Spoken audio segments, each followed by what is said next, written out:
Hello guys, welcome to my new video. আজকে এই ভিডিওর মধ্যে দেখাবো পাখিকে বা পাখির ঘরকে জীবাণু থেকে কী করে মুক্ত করবেন, সেই নিয়েই ভিডিওটা করব।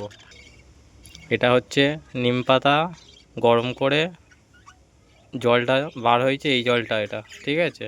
মানে নিম পাতা আপনারা একটা যা কিছু করে নিম পাতা নেবেন, নিয়ে তাতে জল দেবেন, ঠিক আছে। দিয়ে সেই জলটা ফুটোবেন, ফুটোলে এই কালারের জলটা বাড়াবে, এই সবুজ কালারের জলটা বাড়াবে।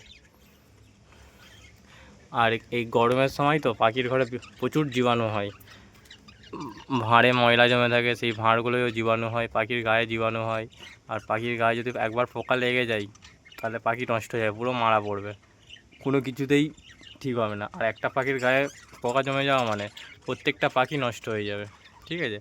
আপনারা কিছু করেও বাঁচাতে পারবেন না পাখিকে। তাই জন্য এইভাবে পাখিকে মাসে অন্তত দুবার স্নান করিয়ে দেবেন। এই নিম পাতার জল দিয়ে পাখিকে ভালোভাবে স্নান করাবেন, ঠিক আছে। দেখুন আমি কিভাবে কি করছি। এই জলটা এখন এই বোতলে ঢেলে নিয়েছি, এটা স্প্রে মেশিন, ঠিক আছে। এই দিয়ে পাখিকে স্প্রে করব, আর আপনারা দেখুন কত সুন্দর পাখিরা স্নান করবেন, ঠিক আছে।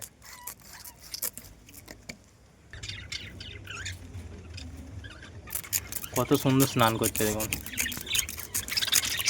আপনারা যখন এই নিম পাতা জল তৈরি করবেন, ফুটোবেন, ঠিক আছে।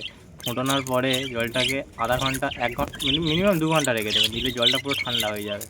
ঠান্ডা হয়ে যাওয়ার পরে আপনারা নিম পাতাগুলো তুলে নেবেন হাত দিয়ে, নেওয়ার পরে ছাঁকুনি দিয়ে জলটাকে ছেঁকে নেবেন।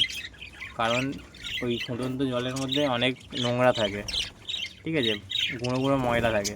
ওই ময়লাগুলো আপনারা যখন এই স্প্রে বোতলে ঢালবেন, তো ওই ময়লাগুলো স্প্রে বোতলের মুখটা জাম করে দেবে। তাই জন্য স্প্রে বোতলের ঢালার আগে মুখটাকে বলি, স্প্রে বোতলে ঢালার আগে জলটাকে ছেঁকে নেবেন ভালো করে, নিয়ে ওই জল দিয়ে স্নান করাবেন পাখিকে। পাখির সব জীবাণু নষ্ট হয়ে যাবে, কোনো জীবাণুই থাকবে না। আর সপ্তাহে 1 দিন বা মাসে 2 দিন করলে কোনো অসুবিধা নেই, ঠিক আছে। আর প্রতি পাখি এমনিতে স্নান করতে ভালোবাসে না, আপনি জল দেবেন, দিলে ওরা অতটাও স্নান করতে চায় না। তাই না, এদের এইভাবে স্প্রে করেই চান করাতে হয়। অন্য পাখি হলে ওরা স্নান করতে ভালোবাসে, কিন্তু এই পাখি স্নান করতে ভালোবাসে না। আমি মাসে 2-3 বার দিয়েই দিই, এইভাবে করে দিই।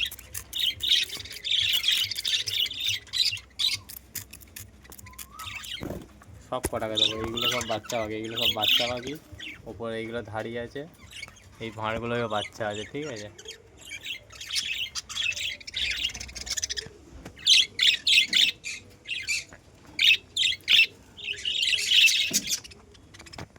একদম পুরো ভিজিয়ে দিয়েছি, ঠিক আছে। এইভাবে আপনারা চান করিয়ে দেবেন। আর এই দেখা পাচ্ছেন পাখি ঘরেও জল মোটামুটি দিয়ে দিয়েছি। এই জলগুলো দিলে কী হয়, পাখির যত জীবাণু থাকবে সব নষ্ট হয়ে যাবে।